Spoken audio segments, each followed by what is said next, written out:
ಅದೇ ಉತ್ತರ ಪ್ರದೇಶದ ಮತ್ತೊಂದು ಸುದ್ದಿ. ಆ್ಯಕ್ಚುಲಿ ಈ ಸುದ್ದಿ ಉತ್ತರ ಪ್ರದೇಶದಲ್ಲಿ ಮೊದಲನೇ ಸಲ ಅಲ್ಲ, ಬಟ್ ಈ ಎಪಿಸೋಡಿನ ಆರಂಭ ಪಶ್ಚಿಮ ಬಂಗಾಳ ಅಂತ ಹೇಳಬಹುದು. ಸುವೇಂದು ಅಧಿಕಾರಿ ಮುಖ್ಯಮಂತ್ರಿಯಾದ ನಂತರ ಹಲವು ವಿದ್ಯಮಾನಗಳಲ್ಲಿ ನಡೆದು ಧಾರ್ಮಿಕ ಉದ್ದೇಶಕ್ಕಾಗಿ ಲೌಡ್ ಸ್ಪೀಕರ್, ಆದೇಶದಲ್ಲಿ ಇರೋದು ಹೇಳ್ತಾ ಇದ್ದೀನಿ, ಅಲ್ಲಿ ದೇವಸ್ಥಾನ, ಮಸೀದಿ, ಚರ್ಚು ಅಂತಿಲ್ಲ, ಧಾರ್ಮಿಕ ಉದ್ದೇಶಕ್ಕಾಗಿ ಲೌಡ್ ಸ್ಪೀಕರ್ನ ಡೆಸಿಬಲ್ ಮೇಲೆ ನಿಯಂತ್ರಣ ಅಂತ ಒಂದು ಕಾನೂನು ತಂದರು. ಒಂದು ಮಸೀದಿಯ ಲೌಡ್ ಸ್ಪೀಕರ್ನ ಸೌಂಡ್ ಕಡಿಮೆ ಮಾಡಿ ಅಂತ ಹೇಳಿದ್ದಕ್ಕೆ ಪೊಲೀಸ್ ಸ್ಟೇಷನ್ಗೆ ಹೊಡೆದ್ಬಿಟ್ರು ಮುಸ್ಲಿಂ ಬಾಂಧವರು, ಹೊಡೆದ್ಬಿಟ್ರು. ಅಸನ್ಸೋಲ್. ಸುವೇಂದು ಅಧಿಕಾರಿ ಏಟು ತಿಂದ ಪೊಲೀಸ್ ಅಧಿಕಾರಿಗಳನ್ನು ಭೇಟಿಯಾಗಿ ಮಾತಾಡಿದ್ರು. 45 ಜನ ಇಮ್ಮಿಡಿಯೇಟ್ ಅರೆಸ್ಟು, ಏನೇನು ಆ್ಯಕ್ಷನ್ ಆಗಬೇಕು ಆಯಿತು. ಅದಾದ ಮೇಲೆ ಈ ಪ್ರತಿ ಶುಕ್ರವಾರ ರಸ್ತೆಯಲ್ಲಿ ಕೂತ್ಕೊಂಡು ರಸ್ತೆಯನ್ನು ಸಂಚಾರವನ್ನು ತಡೆದು ಮಸೀದಿಯ ಎದುರುಗಡೆ ನಮಾಜ್ ಮಾಡೋದು ಒಂದು ಪದ್ಧತಿ ಇತ್ತು. ಇನ್ನು ಮುಂದೆ ಇದು ನಡೆಯಂಗಿಲ್ಲ ಅಂತ ಹೇಳಿದ್ರು. ದೃಶ್ಯಗಳಲ್ಲಿ ನೋಡ್ತಾ ಇದ್ದೀರಿ ಅದನ್ನು. ಪ್ರತಿ ಶುಕ್ರವಾರ ನಡ್ಕೊಂಬರ್ತಿತ್ತು. ನಮಾಜ್ ಏನೇ ಇದ್ದರೂ ಮಸೀದಿಯ ಒಳಗೆ ಮಾತ್ರ ಆಗಬೇಕು ಅಂತ.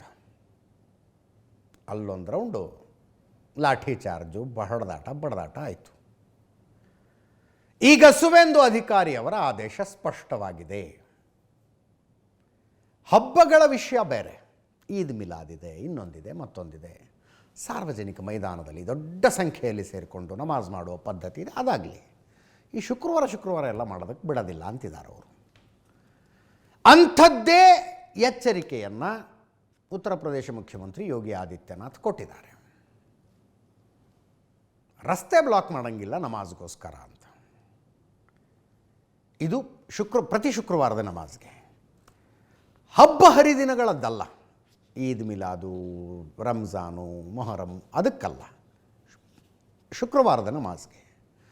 ಕೆಲವರು ಹೇಳಿದ್ರಂತೆ ಇಲ್ಲ ಮಸೀದಿ ಚಿಕ್ಕದಾಗ್ಬಿಟ್ಟಿದೆ, ಜಾಗ ಸಾಲೋದಿಲ್ಲ ಅಂತ. ಅವ್ರು ಹೇಳಿದ್ದು ಎಷ್ಟು ಜನ ಸಾಕಾಗುತ್ತೋ ಅಷ್ಟು ಜನ ಒಂದು ಸಲ ಮಾಡಿ, ಅವ್ರು ಮುಗಿಸ್ಕೊಂಡು ಬಂದಮೇಲೆ ಉಳಿದವ್ರು ಹೋಗಿ ನಮಾಜ್ ಮಾಡಿ, ಶಿಫ್ಟ್ನಲ್ಲಿ ನಮಾಜ್ ಮಾಡ್ಕೊಳ್ಳಿ. ಒಂದೇ ಟೈಮಿಗೆ ಎಲ್ಲರೂ ಮಾಡಬೇಕು ಅಂದರೆ ಹೆಂಗೆ? ಜನಸಂಖ್ಯೆನೇ ಜಾಸ್ತಿ ಆಗಿಬಿಟ್ಟಿದೆ ಅಂದ್ರಂತೆ, ಕಡಿಮೆ ಮಾಡ್ಕೋಬೇಕಾಗತ್ತಪ್ಪ ಅಂದಿದ್ದಾರೆ. ಇದು ಓಪನ್ ಸ್ಪೀಚಲ್ಲಿ ಕೇಳಿಸ್ಕೊಳ್ಳಿ ಒಮ್ಮೆ. ಸಮಾಜವಾದಿ ಪಕ್ಷದ ನಾಯಕ ಅಬು ಆಜ್ಮಿ ಹೇಳಿದ್ರು, ಒಂದಲ್ಲ ಒಂದು ದಿನ ಇದರ ಪರಿಣಾಮವನ್ನು ಯೋಗಿ ಆದಿತ್ಯನಾಥ್ ಎದುರಿಸಬೇಕಾಗತ್ತೆ ಅಂತ. ಒಂದು ಸಮುದಾಯದೊಂದಿಗೆ ಅವರು ದೌರ್ಜನ್ಯ ಮಾಡ್ತಾ ಇದ್ದಾರೆ, ಒಂದು ದಿನ ಅದರ ಪರಿಣಾಮ ಅನುಭವಿಸಬೇಕಾಗತ್ತೆ ಅಂದರು. ಇನ್ನು AIMIM ವಕ್ತಾರ ವಾರಿಸ್ ಪಠಾಣ್, ಮಸೀದಿಲಿ ಸ್ಥಳ ಇಲ್ಲ, ಅದಕ್ಕೆ ಯಾರೋ 5 ನಿಮಿಷ ಪ್ರಾರ್ಥನೆ ಮಾಡಿದ್ರೆ ನಿಮಗೆ ಯಾರಾದರೂ ಏನಾದರೂ ತೊಂದರೆ ಕೊಡ್ತಿದ್ದಾರಾ? ನಾವು ಎಂದಿಗೂ ಯಾವುದೇ ಆಕ್ಷೇಪಣೆಯನ್ನು ಸ್ವೀಕರಿಸೋದಿಲ್ಲ. ನಮ್ಮ ಹಿಂದೂ ಸಹೋದರರು ಎಷ್ಟು ಬಾರಿ ನಾವು ನೋಡಿದ್ದೀವಿ, ರೈಲಿನ ಒಳಗೆ, ವಿಮಾನದ ಮೇಲೆ ಭಜನೆಗಳು, ಕೀರ್ತನೆಗಳನ್ನು ಮಾಡುವಾಗ, ಪ್ರಾರ್ಥಿಸುವಾಗ ನಾವು ಎಂದಿಗೂ ಆಕ್ಷೇಪಣೆ ಎತ್ತಿಲ್ಲ ಅಂತ ವಾರಿಸ್ ಪಠಾಣ್, AIMIMನ ವಕ್ತಾರರ ಹೇಳಿಕೆ. ಇಬ್ಬರು ಮಾತಾಡಿದ್ದು ಕೇಳಿಸ್ಕೊಳ್ಳಿ. No comments ಅನ್ಬೇಕಷ್ಟೇ.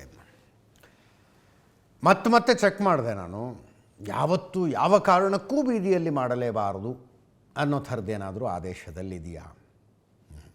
ಹಾಗಂದರೆ ಹಿಂದೂಗಳ ಜಾತ್ರೆ ನಡೆಯುತ್ತಪ್ಪ, ತೇರು ಎಳಿತಾರೆ ರಸ್ತೆಯಲ್ಲಿ, ಅದಕ್ಕೇನಂತೀರಿ ಅಂದರೆ ವಿಶೇಷ ಸಂದರ್ಭಗಳ ಎಕ್ಸೆಪ್ಷನ್ ಇದೆ. ವಿಶೇಷ ಸಂದರ್ಭಗಳ exception, it should not be a rule. ಪ್ರತಿ ಶುಕ್ರವಾರ ಇಂಥದ್ದೊಂದು ರಸ್ತೆ ಬಂದಾಗತ್ತೆ ಯಾಕಂದರೆ ಅಲ್ಲಿ ನಮಾಜ್ ಆಗುತ್ತೆ ಅಂತ ಅಂದ್ಬಿಟ್ರೆ. ವಾರಿಸ್ ಪಠಾಣ್ ಹೇಳಿದ್ದೇನು ಆಶ್ಚರ್ಯ ಅಲ್ಲ, it has become a trend ಅಷ್ಟೇ.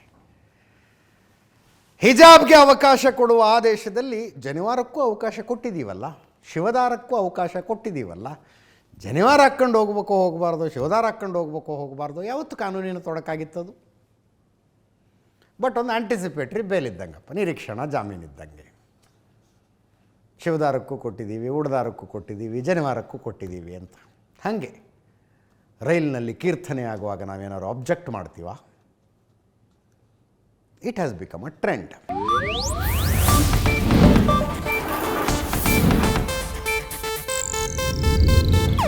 ಇದು ಏಷ್ಯಾನೆಟ್ ನ್ಯೂಸ್ ನೆಟ್ವರ್ಕ್ ಪ್ರಸ್ತುತಿ.